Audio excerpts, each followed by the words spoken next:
Hi and welcome to this Module 4 about maintenance and the best practices of your robot. So if you are here, it means that you have a Solarcleano robot already. Well, if you don't have any, at least you can see what is the level of maintenance you need to do for your robot. Before going through these 9 points, 9 or 8, I really want to insist on one thing, is that nowadays when we talk about maintenance, you can take the example of a car. If you take good care of your car, if you clean your car at least one time every X months, you will reduce the potential of issues by 10. And that's the same with your robot. The Solarcleano robots are suffering a lot. Why? Sometimes some customers are working more than 10 hours per day, and the rain and the heavy soiling conditions as well. The brushes are rotating pretty fast all day long. We have some customers, some operators that are able to work 365 days per year, 10 hours per day without any single issues, and we have some that have issues. That's robotics. But to avoid that kind of issues, we really want to guarantee you that if you take care of your machine, you will have way less issue than what you could have expected. Again, as I've said, it's robotics.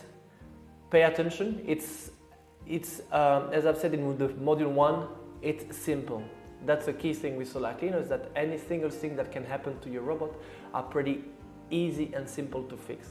And that's extremely important. I will explain you in the last slide a bit more how we deal with the supported Solarcleano. So, topic 1. So once you have a Solarcleano F1 or M1 as well, at least we advise before each cleaning, before you go on the site. We know it can take a bit of time, but you can save a lot of money and a lot of time as well. So first, these connectors are from the traction and the brush engine. Make sure, at least before each job, that globally all these connectors are in good conditions, that there is no bended pins, that there is no water inside, so just have a quick look at everything.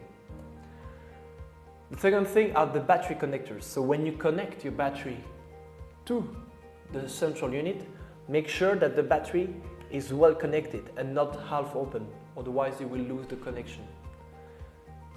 Again, you can do that before each cleaning to also as well prevent water from going inside and then having impact on batteries as well. Very important. On the Solarcleano F1 you have the chance to adapt the position of the brush. This is, for example, interesting when you are cleaning an installation and you have big frames globally around the panels and you want to make sure that the brush can follow the movement correctly. Same for floating. It's very important then when you position globally the brush, the space that you have here is of maximum 8 millimeters, less than 1 centimeters. If you open it further, you're going to use the engine of the brush for nothing. But at the same time, if you don't put enough space, then the brush will not touch correctly everywhere. This brings me as well to another topic. All this training, all these lessons will not replace the standard lessons that you receive when you have a Solarcleano. It's just complementary.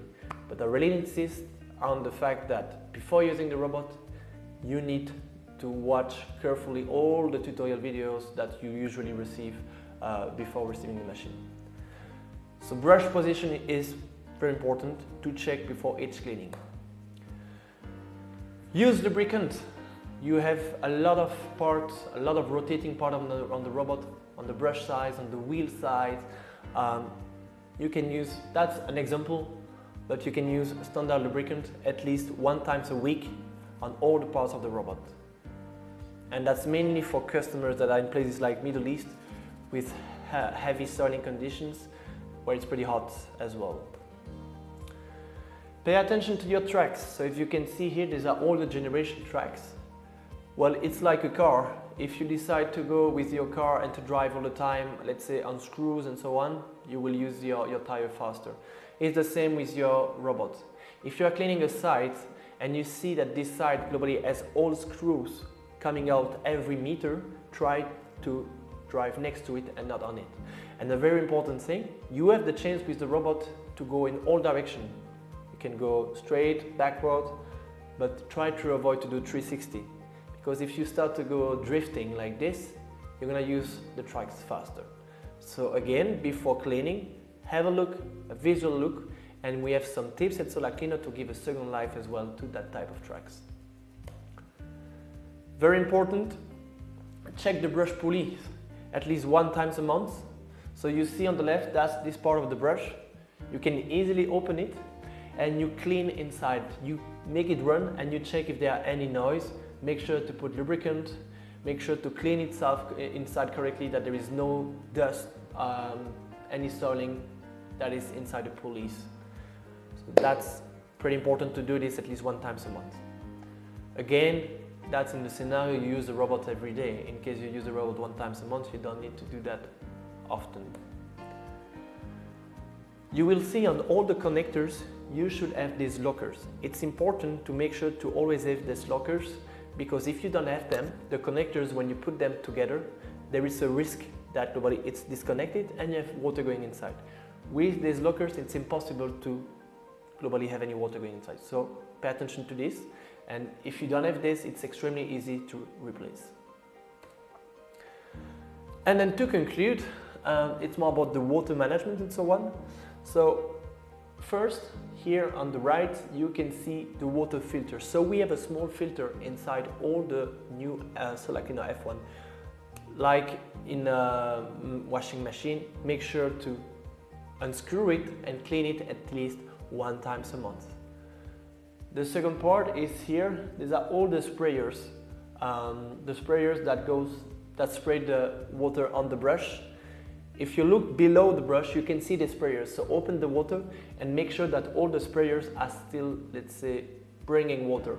Because if at some points you take not a good quality water, the dirt will go inside and it will block the water and you will not clean correctly. Very quick tips as well to make sure that you have enough water pressure. When you look at this water hose, this transparent, if you see some bubbles, it means that you don't have enough water pressure. So make sure to have enough between 300 and 400 liters per hour. You can as well check this last one, so that's the end of the water hose on the robots, to make sure that everything is always well connected. So as I've said, these parts globally are not replacing the full training of Solarcleano. We have a complete academy for that, where we globally explain you all you need to know, but at least it shows you what you need to take into account in terms of maintenance when working with the Solarcleano robot. Thank you for your time.